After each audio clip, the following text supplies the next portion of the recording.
Hello everyone, Boatsauce here once again with another video full of information on active aggression. So in this one I'm going to talk about the arsenal that the Cartel have, and I'm going to talk about all the different vehicles, the infantry unit that has been confirmed, and all the different vehicles or all the different aircraft and all the different buildings. And actually some of these aircraft, buildings and vehicles are shared across factions, like the Chimera arsenal and the Cartel arsenal share a few units, so that's kind of interesting. So let's start off with the Terminator, and this is really making me more interested into this game, which is the BMPT, nicknamed Terminator.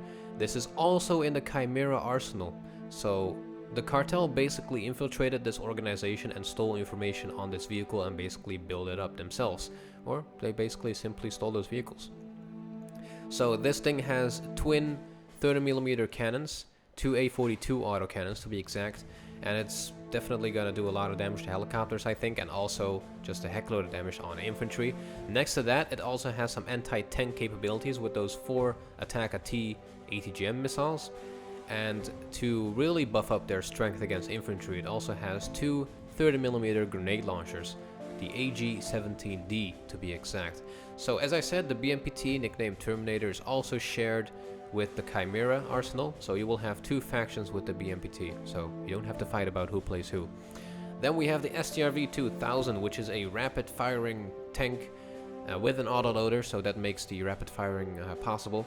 It has light armored, but to basically make up for the light armor, it is optical based, or it has a optical based stealth system. And with this tank, you will kind of like have to sneak behind, let loose a few shells, and then basically fall back into cover, because if you go head to head with an M1A2, you will lose with this STRV-2000. Then we have the S235 Koalicja, which is a twin 152mm self-propelled howitzer, and some guys said that this was actually the automatic from Wargame Red Dragon, which is a twin-barreled 80mm AA piece.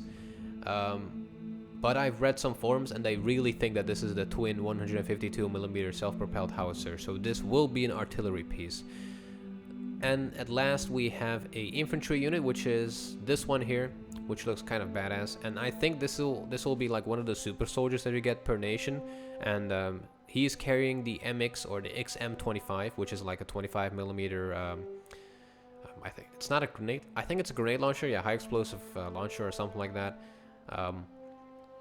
But yeah, I think those are gonna be like one of the super soldiers that you get per nation. Then we go over to the aircraft, and this is a pretty interesting aircraft. It's well known in Wargame Red Dragon as well, which is the Mi-24 Superhind. And it has a autocannon, of course, it has rockets, and it has ATGMs. So it's going to be a multi-role, basically a gunship, and it will be able to do a lot of things on the battlefield. The next aircraft on our list is the Kula, and we have no idea what the purpose of this helicopter is. It could be like an AA helicopter, like in Wargame Red Dragon. It could be like an anti-tank helicopter, or it just could be like a multi-role or just a gunship. But it is one beautiful helicopter, and I think it's definitely going to be a nice addition to the Cartel arsenal.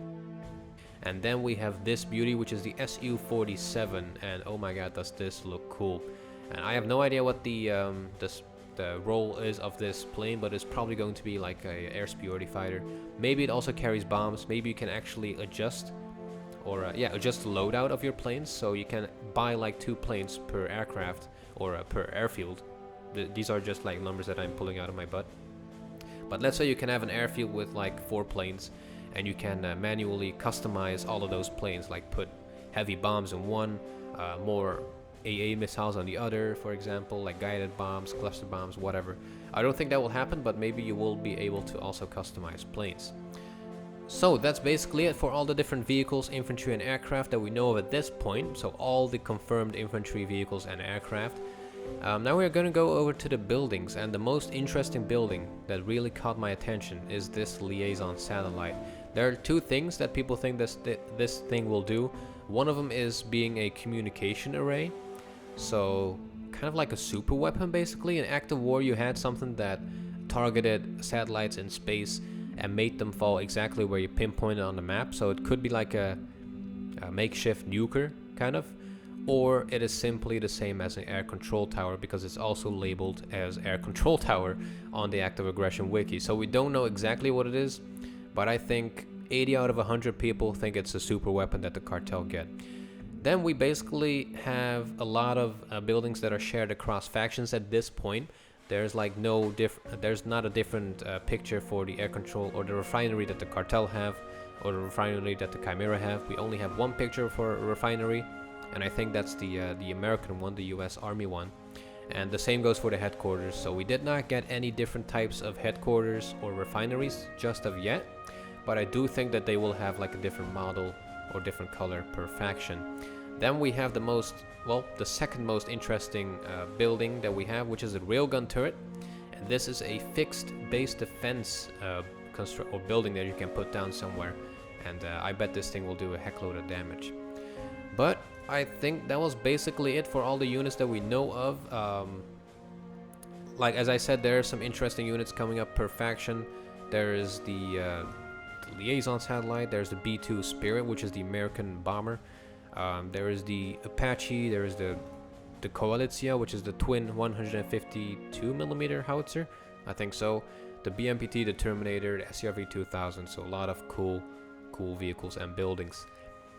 But I guess that was it. There will be more videos in the future, so I might do another one labeled as part 2 if there are more units. And yeah, I'll just keep you guys up to date. So if you want to stay up to date, make sure you subscribe to this channel, and I'll see you guys back in the next one.